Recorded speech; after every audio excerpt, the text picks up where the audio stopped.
To PM पाठशाला guys. आज हम लेकर आए हैं Vision IAS monthly current affair दिसंबर 2024 का एथिक्स वाला पार्ट आज हम करेंगे।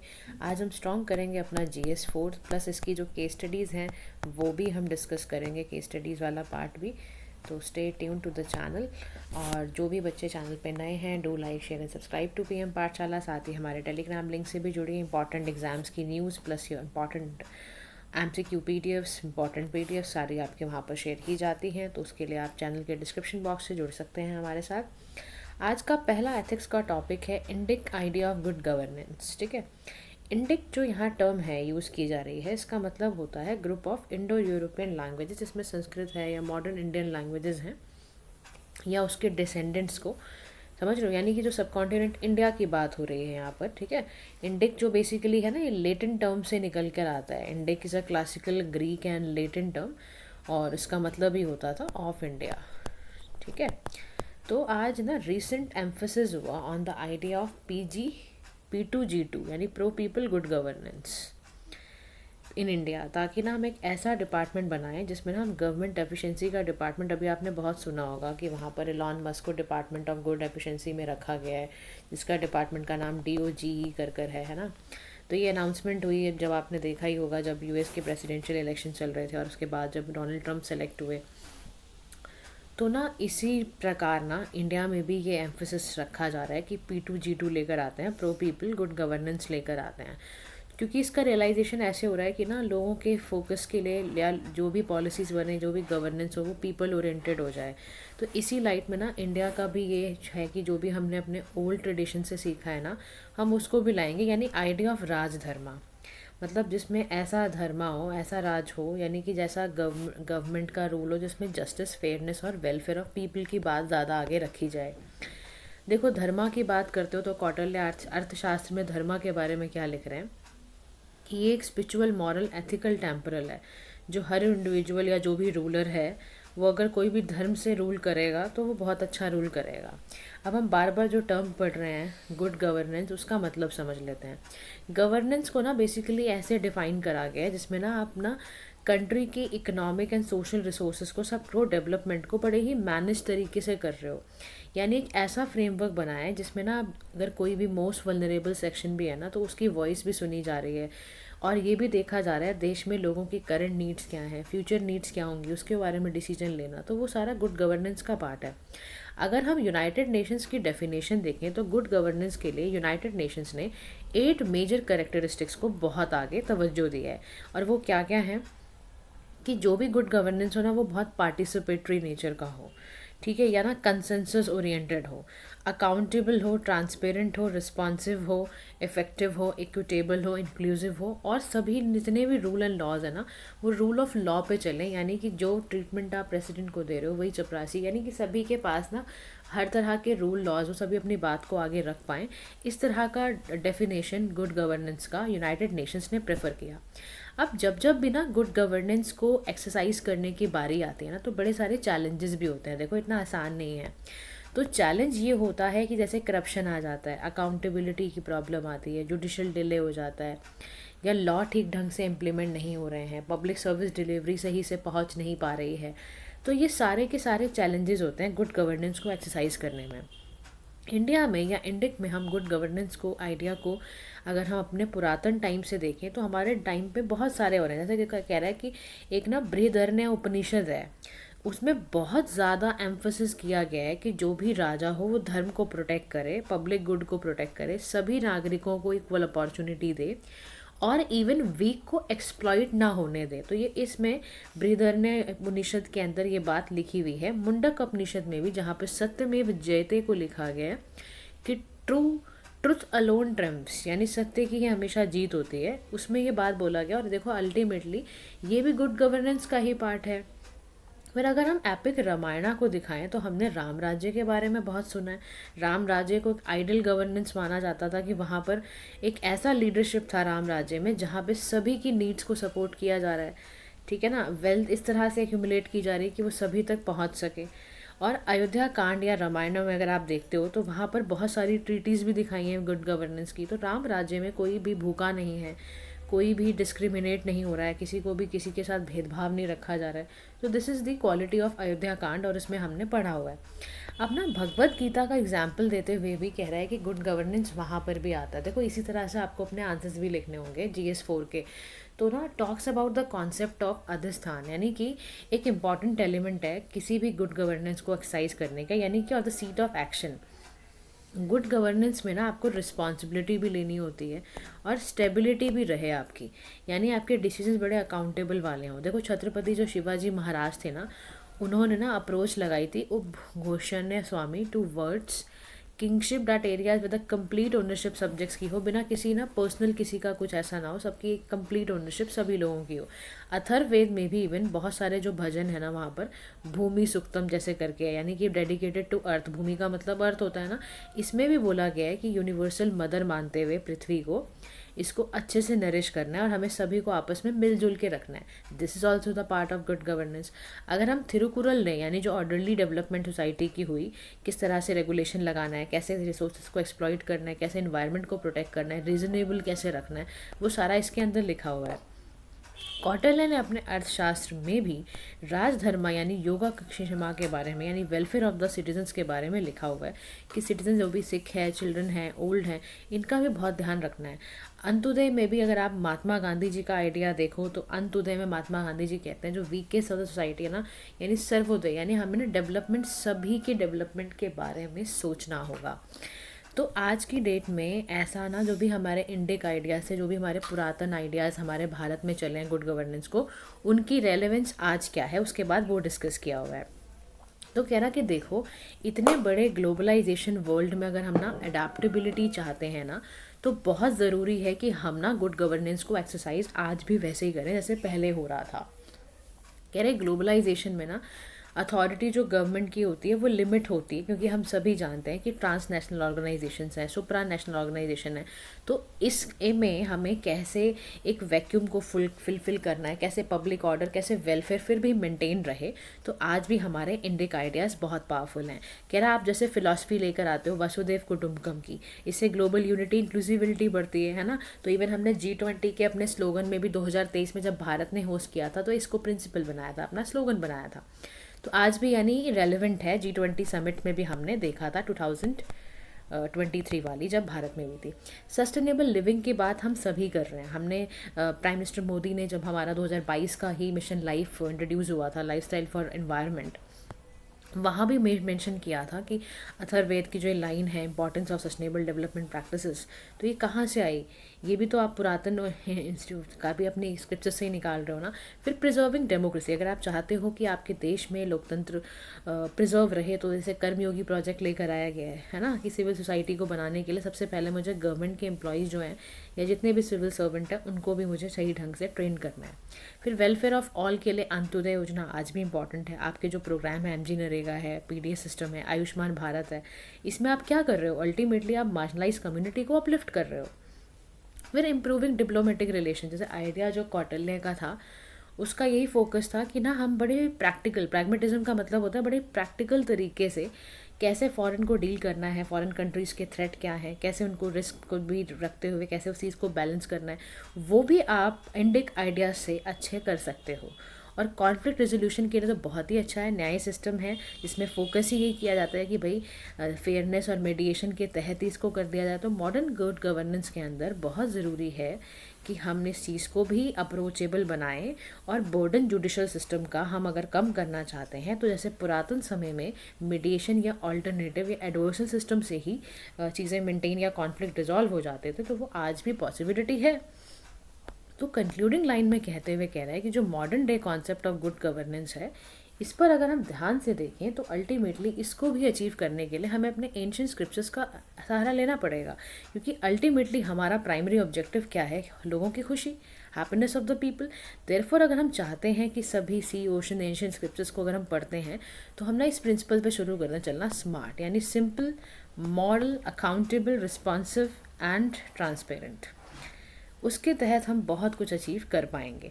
अब इसमें ना बहुत सुंदर सा एक केस स्टडी दिया हुआ है जिसको हम डिस्कस करने जा रहे हैं। देखो इसमें क्या बोल रहा है कि you have recently taken charge as a DM। ठीक है, आपने DM का चार्ज लिया हुआ है और रिमोट डिस्ट्रिक्ट किसी एक्स डिस्ट्रिक्ट में।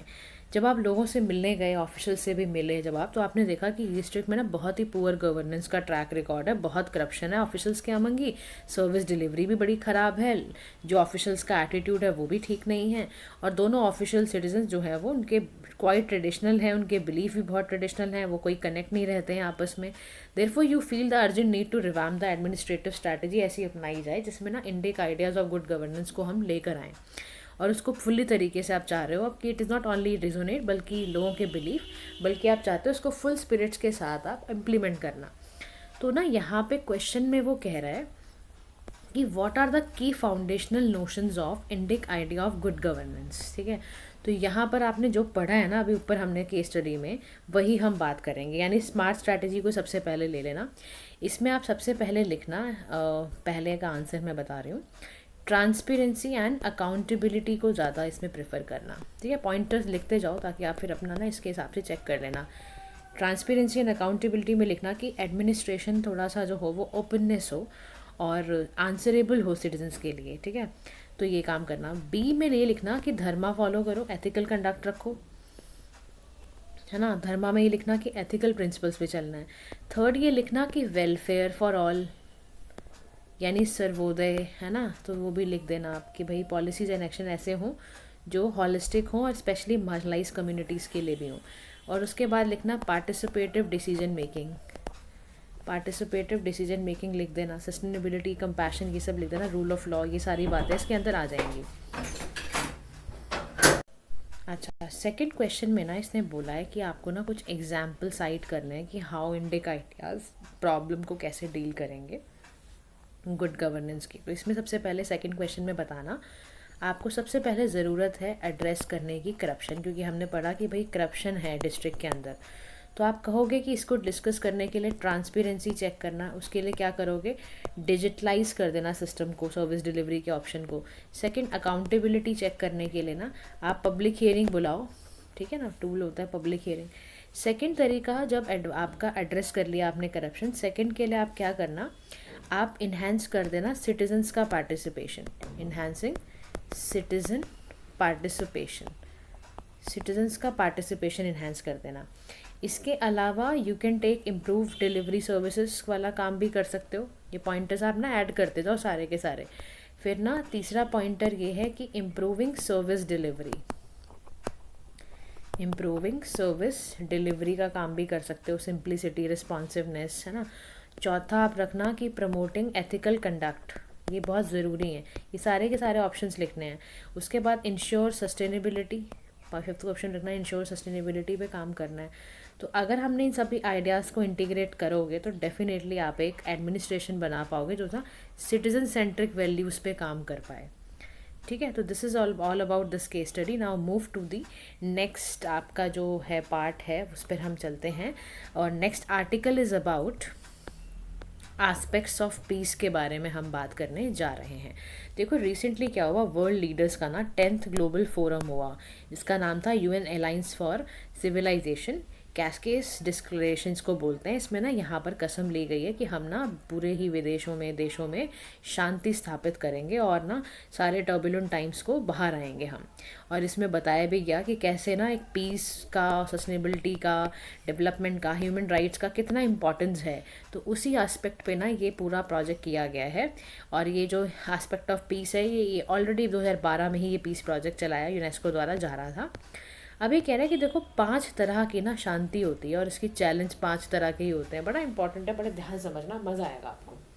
5 तरह की शांति के रूप क्या हैं, पीस क्या क्या होता है। देखो एक होता है मेरा इनर पीस, इंडिविजुअल पीस, यानी कि मैं अपने आप के लाइफ के चैलेंजेस झेल सकती हूँ कि नहीं, मुझे अगर कोई स्ट्रेस आ रहा है तो मैं उसको ख़त्म कर सकती हूँ कि नहीं, मैं सोसाइटी को किस रूप में कंट्रीब्यूट कर सकती हूँ, ये सब। This is called my individual peace या इनर पीस कहते हैं। अब इसमें चैलेंज मुझे ये हो सकता है कि मैं अपने वर्क लाइफ बैलेंस नहीं कर पा रही हूँ, मुझे मेंटल हेल्थ इशू हो रहा है है ना, मेरे को इकोनॉमिक सस्टेनेबिलिटी नहीं मिल रही है या इकोनॉमिक मुझे इंस्टेबिलिटी फील हो रही है, तो उसमें मेरे को ये चैलेंज आ जाएगा। ऐसे ही दूसरा पीस होता है सोशल पीस, यानी कि सोसाइटी में, समाज में लोग अपने रिलेशनशिप कम्युनिटीज़ में कैसे रह रहे हैं, पीसफुल तरीके से रह रहे हैं, तो मतलब सोशल पीस है। और नहीं रह पा रहे हैं, बहुत डिस्क्रिमिनेशन फेस कर रहे हैं, मिस इन्फॉर्मेशन का शिकार हैं, प्रेजुडिस हाइट्स हैं, या फिर हेट स्पीचेस को बहुत सुन रहे हैं, तो इस तरह से फिर ये चैलेंज हो जाता है। तीसरा है इकोलॉजिकल पीस। इकोलॉजिकल पीस का मतलब है सस्टेनेबल डेवलपमेंट करना, बैलेंस्ड रिलेशनशिप रखना इन्वायरमेंट के साथ। अब इसका चैलेंज क्या आता है इकोलॉजिकल पीस का? Climate change, extreme weather events हो रहे हैं, रिसोर्स का कॉन्फ्लिक्ट हो रहा है, ये सारा का सारा प्रॉब्लम मेरे इकोलॉजिकल पीस को ख़त्म कर देता है। क्योंकि मुझे सस्टेनेबल डेवलपमेंट मिल नहीं रही है, मुझे एक्सट्रीम वेदर फेस करने पड़ रहा है, तो इकोलॉजिकल बैलेंस यानी टूटा पड़ा है, इन्वायरमेंट के इशू आ रहे हैं। चौथा तरह का पीस होता है कल्चरल पीस, यानी कि अंडरस्टैंडिंग, रिस्पेक्ट करना, कल्चरल डाइवर्सिटी को इनकरेज करना, है ना, तो वो कल्चरल पीस है, अगर मैं ये कर पा रही हूँ तो। लेकिन अगर हम ना एक कल्चर को सुपीरियर मान रहे हैं, एक को बहुत इन्फीरियर मान रहे हैं, इथनोसेंट्रिसिज्म कहते हैं इसको, और हमें दूसरे के कल्चर को लेके बड़ा इंटॉलरेंस भी है, तो हम समझ लें कि हम कल्चरली ना पीसफुल नहीं हैं। फिर ना पॉलिटिकल पीस की बात करते हैं कि जैसे ना हमें नॉन वायलेंट रिलेशनशिप रखते हैं हम गवर्नमेंट बिजनेस के लिए, ऐसे ही ग्लोबली अगर देखो, अगर तो ना हमारे नॉन वायलेंट रिलेशन सभी ऑर्गेनाइजेशंस कम्युनिटीज़ के साथ हैं, क्रॉस गवर्नमेंट बिजनेस, सब तो सही है। लेकिन अगर हमारे टेरिटोरियल डिस्प्यूट हो रहे हैं, हमारे किसी न्यूक्लियर वेपन को लेकर लड़ाई हो रही है, हमारे देश में नेपोटिज्म है, हमारे देश में अगर करप्शन है, तो पॉलिटिकल पीस फिर नहीं हो रहा। समझ रहे हो? तो there are 5 types of peace, जिसमें कि मैंने आपको बताया कि उसका मतलब क्या होता है और कैसे उसके अंदर चैलेंज फेस करना पड़ जाता है। अब ये कह रहा है कि ना कुछ फिलोसफिकल एस्पेक्ट भी हैं पीस के, अलग अलग टाइम पर अलग अलग फिलोसफर्स ने अलग अलग बातें कही। अगर हम गांधीन कॉन्सेप्ट ऑफ पीस को समझें तो वो अहिंसा की बात करते थे गांधी जी, सत्य की बात करते थे, सेल्फ प्योरिफिकेशन की बात करते थे। यूटिलिटेरियन कॉन्सेप्ट में यह आया कि पीसफुल सोसाइटी वह है जहाँ पर कलेक्टिव तरीके से रहा जाता है, जो मैक्सिमाइज करते हैं अपनी हैप्पीनेस को और मिनिमाइज करते हैं अपनी सफरिंग्स को, तो वो यूटिलिटेरिज्म है। फिर एक कांतियन नोशन ऑफ पीस आया कि पीस कोई पैसिव स्टेट नहीं है, इसमें हम एक्टिव रहते हैं, अपने मॉरल ऑब्लिगेशंस भी निभाते हैं, रैशनल रहना सीखना चाहिए। तो यानी एमिनल कांत ने कहा कि हम ना पीस को तभी इंजॉय कर पाएंगे जब हम रैशनल बीइंग हो जाएंगे, हम यूनिवर्सली मॉरलिटी के साथ जीना शुरू कर देंगे। और इवन दलाई लामा ने तो बहुत सुंदर स्टेटमेंट बोली कि पीस तभी रह सकता है जब आप सभी इंसानों की रिस्पेक्ट करोगे। व्हेन पीपल, आप लोगों को टाइम पे खिलाओगे पिलाओगे, नेशंस जब फ्री होंगे, आपस में डेवलपमेंट होगा, तो वहीं पर ही सब कुछ, मेंटल पीस अपने आप ही आ जाएगा। अब जो पीस को यानी जो शांति को प्रमोट करते हैं ना, उनके भी अपने स्टेक होल्डर्स, ऐसे सरकार है, इंटरनेशनल ऑर्गेनाइजेशन है, सिविल सोसाइटी है, कम्युनिटी लीडर्स हैं, रिलीजियस स्पिरिचुअल लीडर्स हैं। अब जैसे सरकार पीस को करने के लिए क्या करती है, लॉज लेकर आती है, ह्यूमन राइट्स के लॉज को प्रमोट करती है। इंटरनेशनल ऑर्गेनाइजेशन डिप्लोमेसी मीडिएट कराती है, कोई कॉन्फ्लिक्ट हो जाता है तो। सिविल सोसाइटी अगेन एडवोकेट करती है लोगों को कि भाई पीसफुल हो जाओ, ह्यूमन राइट्स की कदर करो। कम्युनिटी लीडर्स होंगे तो वो कॉन्फ्लिक्ट रिजॉल्व कराएंगे। रिलीजियस या कोई भी स्पिरिचुअल लीडर होगा तो कंपैशन, फॉरगिवनेस की बात करेगा। मीडिया का काम यही है कि काउंटर करना, कोई हेट स्पीच ना करवाए। इनर पीस को प्रमोट करने के लिए हमारी फैमिली होती है, हम खुद से भी होते हैं, हमारे एजुकेशनल इंस्टीट्यूशंस होते हैं, है ना, जो हमें इनर पीस को प्रोवाइड करते हैं, हमारा प्रमोट करते हैं। तो देखो, जगह जगह पर हम पीस को रिस्टोर और प्रमोट करने के लिए अलग अलग तरीके से काम हो रहा है। ग्लोबली अगर हम देखें तो वर्ल्ड बैंक है, यूएन है, ये डायलॉग कोऑपरेशन की बात करते हैं। आईसीजे है तो वो पॉलिटिकल पीस के रिजॉल्वेशन की बात करता है। इकोलॉजिकल के लिए हमने पीस को मुबारक करने के लिए हमने पेरिस अग्रीमेंट करा। लाइक वी हैव सेट कि हम ना अभी पेरिस अग्रीमेंट करेंगे और कोशिश करेंगे एनवायरनमेंट के डिग्रेडेशन को रोकने की। इवन वर्ल्ड वाइड फंड वालों ने तो अर्थहार भी चलाया कि लोग इकोलॉजिकल सस्टेनेबिलिटी की बात को समझें। इनर पीस के लिए हम इंटरनेशनल योगा डे मनाते हैं, वर्ल्ड मेडिटेशन डे मनाते हैं। कल्चरल पीस के लिए हम क्या करते हैं, अलग अलग तरीके से हम प्रमोट करते हैं कल्चरल हेरिटेज प्रोग्राम्स को, है ना, ताकि डिस्ट्रक्शन जो कॉन्फ्लिक्ट वगैरह में है वो कम होती चली जाए। तो कंक्लूडिंग लाइन में देखो, पीस ना एक बहुत हॉलिस्टिक कॉन्सेप्ट है। ये खाली इतना ही नहीं है कि अगर किसी जगह पर कोई कॉन्फ्लिक्ट नहीं है तो पीस है। पीस का मतलब है कि आप हार्मनी में रहो, जस्टिस भी आपको मिले, आपस में एक दूसरे को आप समझ भी पाओ। तो बिल्डिंग पीस ना हमारे अंदर से आता है। समझ रहे हो? अगर हमारे अंदर से पीस आ रहा है तो फिर हम ना उसको ग्लोबली भी उसको सोल्यूशन को बना सकते हैं। यानी अगर हमें अंदर से पीसफुल हो तो फिर मैं ह्यूमन राइट भी एक्सरसाइज करूँगी, इन्वायरमेंट के लिए भी सोचूंगी, इकोनॉमिक इक्विटी के बारे में भी सोचूंगी। तो यहाँ पे ना एक केस स्टडी दी हुई है, कह रहे हैं कि रिवेनिया एक फिक्शनल कंट्री है, ठीक है, जिसमें ना जियो पॉलिटिकली सेंसिटिव रीजन है। यहाँ पे ना लॉन्ग स्टैंडिंग टेरिटोरियल डिस्प्यूट चल रहा है उनके नेबर कार्डोविया के साथ, जो कि ना रिसोर्स रिच बॉर्डर है। अब कॉन्फ्लिक्ट है तो रिपीटेड क्लैशेस हो रहे हैं, डिस्प्लेसमेंट हो रही है, बहुत परेशानी चल रही है। यानी अब ना कुछ मल्टीलेटरल इंस्टीट्यूशन आते हैं जैसे ग्लोबल पीस काउंसिल, वो ना मीडिएट नहीं करा पा रही है क्योंकि पॉलिटिकल बायस बहुत हैं, वीक इन्फोर्समेंट है, बहुत मिसट्रस्ट है, बहुत डिस्क्रिमिनेशन है, मतलब बहुत परेशान है। एथनिक जो माइनॉरिटी रिवेनिया की, वो तो बहुत दुखी है। तो इंडिविजुअली बॉर्डर रेसिडेंट फेस, देखो इंडिविजुअल लेवल पर बंदा जो है उसको बॉर्डर रेसिडेंट को भी फियर है, ट्रॉमा भी लगा हुआ है लोगों को, और लोगों के बहुत बुरे हाल है, मतलब ठीक है। तो वो सोच रहे हैं कि कैसे इसको दूर किया जाए। तो कह रहे हैं कि ना पहले क्वेश्चन में बोल रहा है कि वेरियस स्टेक होल्डर्स के नाम बताओ। तो अभी हमने पढ़ा ही ना कि रिवेनिया की गवर्नमेंट, कार्डोविया की गवर्नमेंट, सिटीजन्स रवेनिया के या कार्डोविया के, international peace council, environmental human right organisation, families जो डिस्प्लेस्ड हुई, लीडर्स, ये सारे के सारे आपके स्टेक होल्डर्स होंगे। अभी कह रहे हैं how different aspects of peace can connected to each other. देखो अब इसमें तो वही आ गया ना, टेरिटोरियल सॉवरेनिटी लें या पीस लें, ह्यूमन राइट है, इन्वायरमेंटल डिग्रेडेशन है, ग्लोबल इंस्टीट्यूशन फेलियर है, ये सारे के सारे डिफरेंट एस्पेक्ट ऑफ पीस हैं। तो यहाँ पीस नहीं है इनके लाइफ में, तो ये इसलिए परेशान है। अब यहाँ पे फिर वही वाला पीस के बारे में बताना यहाँ पर कि वो वाला जो हमने किया ना अभी, की aspects of peace, social peace, economic equity, environment sustainability, ये सब की प्रॉब्लम है। अभी कह रहा है कि अगर आप लीडर होते रिवेनिया के तो आप कैसे एथनिक लीडरशिप को डिमॉन्स्ट्रेट करते और कैसे कॉन्फ्लिक्ट को दूर करते।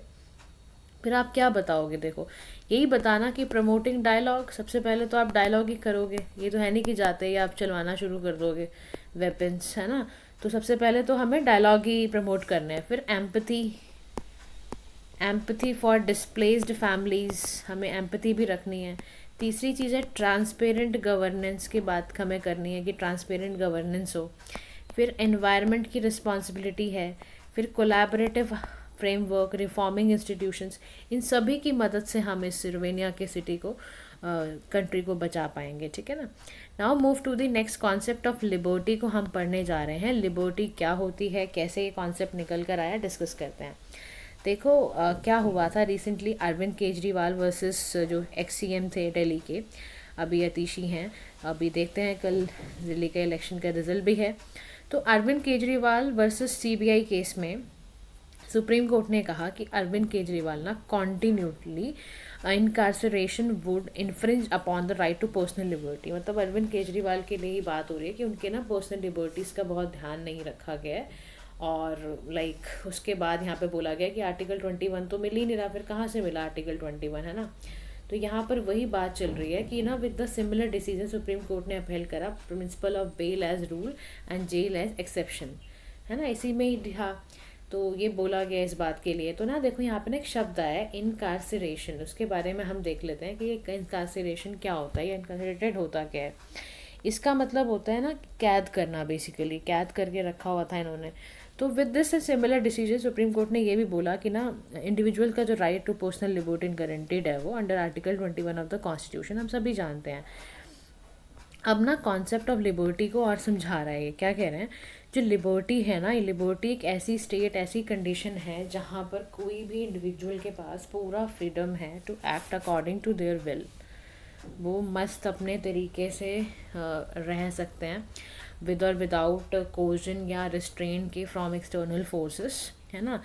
तो अगर तो आप बिल्कुल फ्रीडम अपनी विल के अकॉर्डिंग रह रहे हो, कोई किसी फोर्स में नहीं हो, किसी भी तरह के एक्सटर्नल फोर्स में नहीं हो आप, तो यानी आप लिबर्टी अपनी फुल तरीके से एंजॉय कर रहे हो। अब लिबर्टी में भी देखो जी एक पॉजिटिव आती है, एक नेगेटिव आती है, इसको भी समझ लेते हैं। नेगेटिव लिबर्टी का मतलब है कि आपका ऐसा एरिया इंडिविजुअल की लाइफ का जहाँ पर कोई एक्सटर्नल अथॉरिटी आपको इंटरफेयर नहीं कर रही है।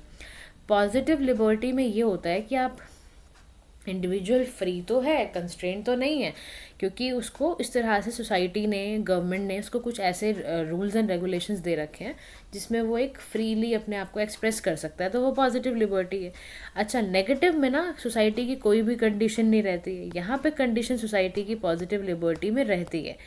और आप देखो नेगेटिव लिबर्टी का मतलब है फ्रीडम फ्रॉम, और पॉजिटिव लिबर्टी का मतलब होता है फ्रीडम टू, फ्रीडम किस किस से है और फ्रीडम कहाँ कहाँ से है, तो वो नेगेटिव में आता है।